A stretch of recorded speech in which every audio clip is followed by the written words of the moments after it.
Munchkins and viewers alike, it is me, Munchie, and welcome to one of my vlogs. This vlog is going to be a continuation to my first vlog, which was I found an emaciated cat, Pumpkin's story. This is her follow-up, and it is past due since it's been well over a year and a half since I originally found Pumpkin, and I had yet to tell you guys what exactly happened after I found Pumpkin, besides me just finding out about her thyroid issues. She had a thyroid disease as well as other things. So before we get into it, I would highly encourage anybody out there who is interested to hear about her story, please do. It's going to be on a separate video. Icon card up here will appear for you guys, so please go click on it and then come back to this video. So back in September of 2016, I found an emaciated cat that was near death. Thankfully, because I was still streaming on Twitch at that time, I raised up enough money for her vet bills, and we discovered that she had a mild thyroid disease that needed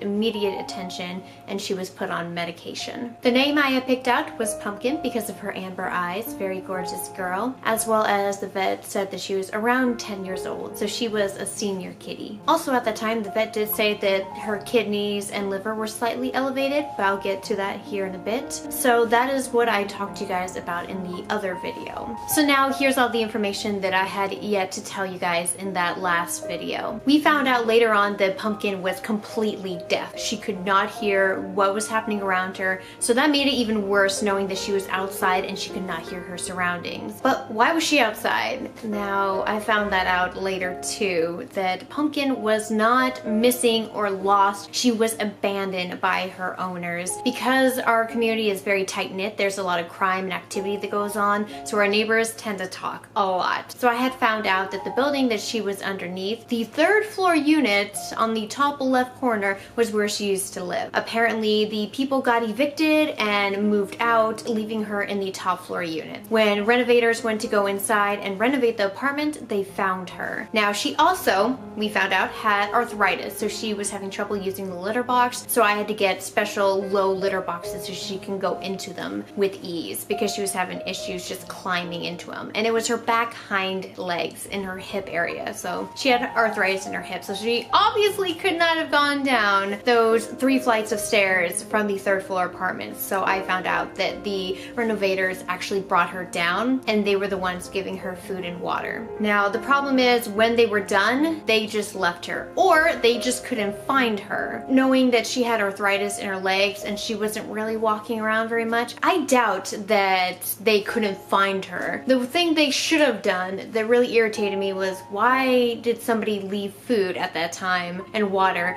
and not call animal control, which is our regional animal shelter, which RASKC is amazing here in Washington State. I love them. I've donated to them. I've learned about their programs and learned what they do. Washington State is not a high kill shelter state, so we don't kill animals here because we are running out of room. That is completely false. It happens to other states like California, Texas, and Florida. Those are the highest kill shelters around the country, but for Washington, we're like totally against it. So anybody who is very weary about bringing their cat down to a shelter, just do it, because RASKC will take in your animal without charging you a fee, like some areas have done here in Washington State. But knowing them, they will take in sick, special needs cats, elderly cats, and they do have a really good high turnaround rate at that shelter, at our regional shelter. So nobody brought her in. They just left her to die. So in the video before this, I did mention that she was on thyroid medication, and that was around the time we just started giving it to her. So 1 month after we've been giving her this medication, she was doing so well, and we were extremely happy. However, during that 1 month of medication, we soon found a stray kitten outside, which turned out to be a different story. Turns out the kitten was actually abused by little boys in our complex. Why is this complex such a bad complex? Like, what is going on? That increased her stress levels. She was not getting along with any of the other animals. She constantly wanted out of the room. She didn't want to be in my room. I had to separate her, which I felt really bad for, but at the same time, I wanted her to not interact with my animals. I wanted her to heal. I didn't want any confrontation, just because we had an assortment of cats in our household, and I knew from the get-go that she just didn't do well with other cats. She was fine with my dog, which is wonderful, but she definitely did not like any other animal. Because of her stress levels, and because at that time she was doing so well in the treatment that I was giving her, I decided to try to find a rescue and shelter that would take her in. The first shelter I tried said that unfortunately they have a cat room where all the cats are in. So if she doesn't do good with cats, they can't take her. So they recommended me that I try Seattle Humane. So I did, and I let them know about her condition on the phone and everything, and that I just didn't want her to get so stressed out, but I do have the medication.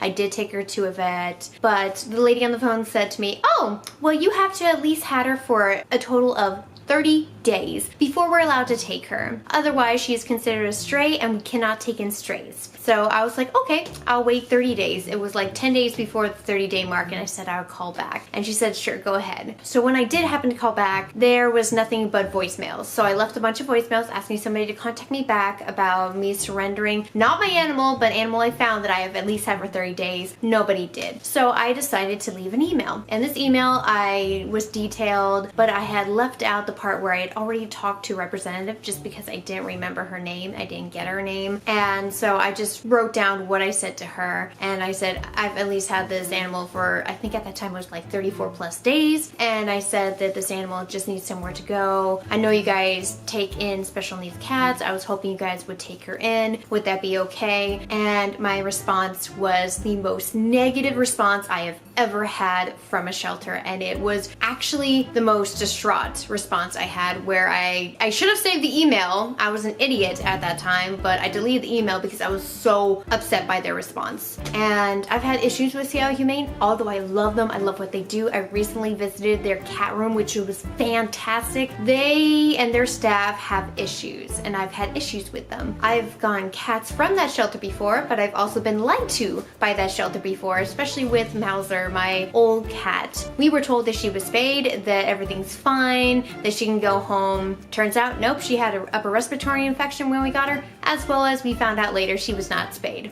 And she was constantly in heat. They should have bloody spayed her, because that is not acceptable to list her off as being spayed. Literally, I have her paperwork and it says spayed, yet she was not spayed. Apparently she had a litter of kittens before she was placed up for adoption. Why do I know this? It was because when we got her, her nipples were still soft and huge. So that was a sign that she recently had milk. So the response Seattle Humane Society gave me was, we don't want her. I'm sorry, you know, we're not gonna take her in. I would recommend going down to RESKC and having her humanely euthanized. I just told you about her treatment and how she's been improving, how she's been gaining weight, and you told me, whoever this person was, I'm so enraged that I deleted it. Because you don't want that. You don't want negativity. If something really irritates you, you want to separate yourself from it. So I completely deleted it and then tried to go back and tried to save the deleted email, which by then it was too late. They told me to go down to RESKC and just euthanize. The cat was not at death's door at that time. Oh my God.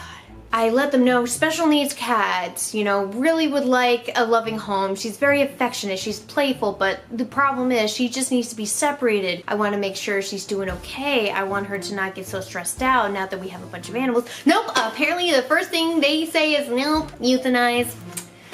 Oh my God. It broke my heart in two. So then I called RESKC and I said, hey, is this possible for you to take this animal? And I let them know special needs cats and everything. And they said, yes, just bring her down. There's no surrender fee. You can bring her down. And I'm like, gosh dang it, why didn't I try this place first? At first, there's always been that speculation, oh, it's the regional animal shelter. Oh, they're the kill shelter. Oh, this is the shelter that people are referring to. But I did my research. I looked things up and it's completely false because people like to spread misinformation around Washington State about Washington State shelters. At that time, I did not know how amazing RESKC was until I went down there later after this, donated a bunch of food and time, spent time with the cats, learned about their programs, learned about what they do, where their volunteers go to, and I got to learn.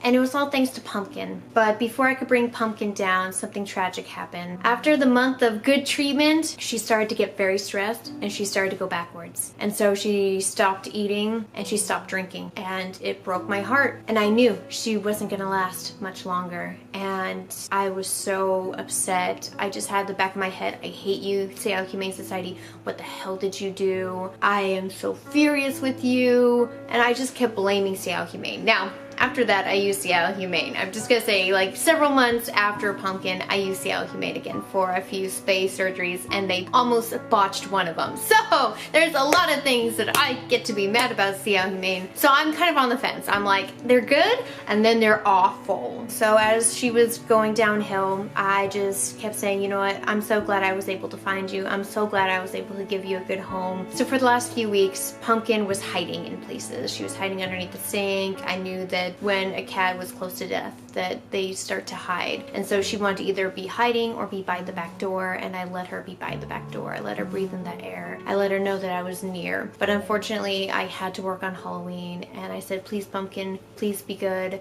I'll be back tonight. Still be here, please. And when I returned home, my boyfriend opened the door first, went inside first, and he said, stay here. And I was like, what? And he says, Pumpkin passed. And my heart sank because Pumpkin, she passed away by my bedroom door. And she was so peaceful.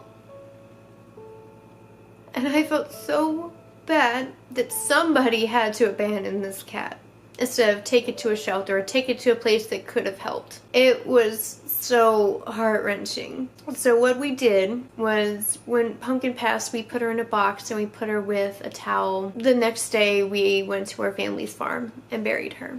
Because of Pumpkin, because of that desire to want to help out cats in need, I decided that I wanted to foster. Now, Pumpkin passed away October 31st, but it wasn't until 2 months later that I made it my job, my commitment, to go out there and find cats in need, especially cats that have been abandoned, neglected, needs a home or a place to go as soon as possible, otherwise abandonment will follow. On December 24th, 2016, I rescued and fostered my first cat, all thanks to Pumpkin. And fostering is a big responsibility. A lot of people think, well, how can you do it? Because you're letting go of a cat. You're keeping a cat for a period of time, you bond with it, and then you're letting it go. But if you have room, if you have a place for them to stay for a period of time, that's better than just letting them die outside, letting them starve themselves, not knowing what to eat. A domesticated animal that was not born in the wild, but in captivity. These animals need us, and we need to not turn our backs on them. So that is why I started fostering. That is Pumpkin's story that I hope that you guys that are watching with me right now will appreciate the story of Pumpkin. Because of Pumpkin, I became a better person. I became an animal caretaker. I went out there and actively helped out my community and its pets and animals that are needing homes. In 2017, I fostered a total of 5 cats, and I would love to talk to you guys more about my foster home